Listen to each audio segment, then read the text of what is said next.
Hello and welcome to FXcast. This is our FXcast market analysis for Friday, June 3rd, 2011.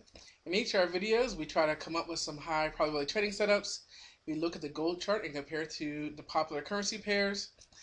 We try to identify a low volatility watch list, an inside bar watch list, and we'll review the economic calendar to see what releases could affect our open or potential trades.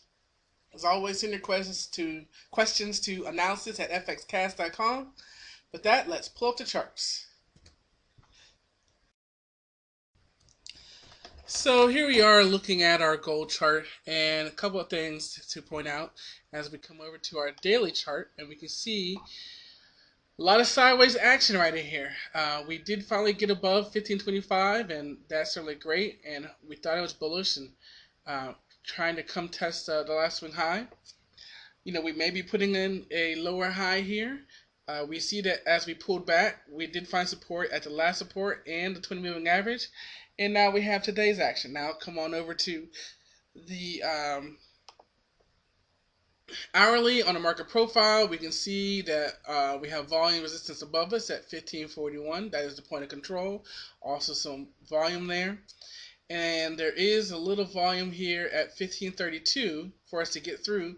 But if we get through that, you can see, look at this wick. So 1531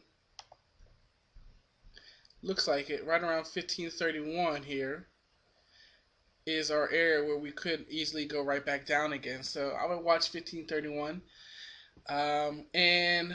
Again, watch the 20 moving average act as support. And we have some sideways action. And so again, sit on hands and let this show us which way it wants to go. Now when we compare that to some of our popular currency pairs with the dollar, we've got the pound dollar.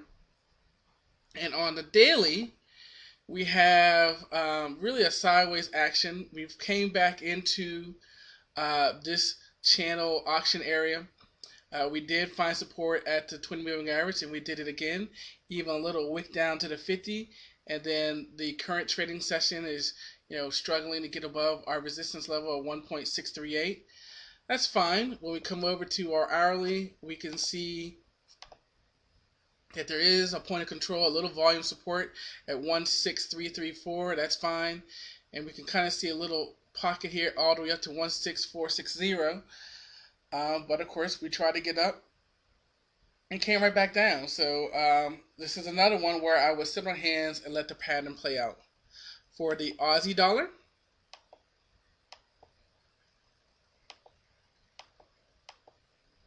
there we go. Another more sideways action. At least we're trying to hold above the 20 here, but sideways action. We have had volume the past couple of days. Market profile looks exactly the same as the pound dollar. There is a vacuum in here. The difference is with this one is that we are moving higher, whereas the pound dollar kind of went up and went back down. So that is a little bit better. But in the end, sideways action. We have the resistance line here on the daily. I'm going to sit on hands and let this kind of pan out.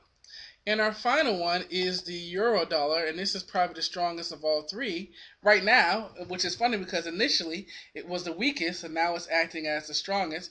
But we can see this resistance of 1.4514 is still holding up. We pushed up a rising three pattern, and then we're kind of hanging out here right now.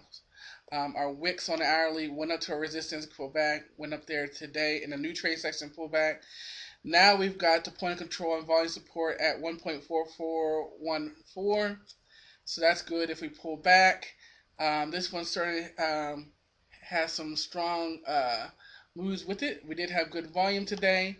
In the end, I want to see it close above this before I really go look for a long trade. Otherwise, it may pull back to the 20 again. Okay, we want to share our euro trade here. This is the euro yen. We've been watching it. So far, we've had three trades like this that we are watching, sort of a breakout. The euro Aussie broke out. The euro pound broke out. So now we're seeing which way this one's going to break out. Again, we have our downtrend line. Today's price action ran us right back up to it, and now we're pulling back again. Thus, we have sort of a tight, not tight, but a strong volume area to get through. So and we look where we bounced a couple times here at the point of control at 116.66. So, but we're going to continue to watch this. We also have the 20 and 50 moving average below us. But basically, we're looking for a break out of this wedge, this triangle.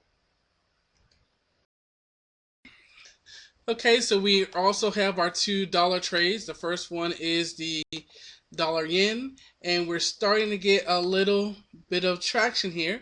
We were watching this wedge here and all these wicks here, and you can see we're breaking down just a little bit, but our last wick is at 80.58, so I probably will wait out there to 80.60 before going short. We wicked out of here, so you want to get below some of these wicks. Even safer is down here at 80.50 to retest the wick down here, or at least get down here to 80.10. We can see right now on our market profile that volume resistance is above us, along with the point of control at 80.90. So there's a place for you to put your stop. And this looks like we're finally getting this breakout to happen. But again, it could go either direction. The other one is the dollar Canadian. And this we've been watching for several days. And again, we're just watching this ascending wedge pattern. You can see on our market profile a lot of volume resistance above us. And you can see we've been waiting for this 98.15 break. But again, this could resolve to the downside. But we should have the 20 and 50 moving average support. So we're going to sit on hands and let this pattern resolve itself. Okay, so for our low volatility watch list right now, we have the dollar franc, and guess what? For our inside buyer watch list right now, we have the dollar franc also. Let's pull up a chart and take a look. So here we are on the daily. We're certainly way away from the moving averages, away from the 20 moving average. And so for the inside bar, all you do is you mark the high and the low of this inside bar, and you trade to break one way or the other. For our low volatility, we got our Bollinger Bands on, and you just simply mark the high and the low of your bands, and you trade a breakout. So we got 844.5-ish and 8405. Now, also keep in mind we do have some wicks in here, so you might adjust and raise your entry because we could easily go to these wicks and pull back once again.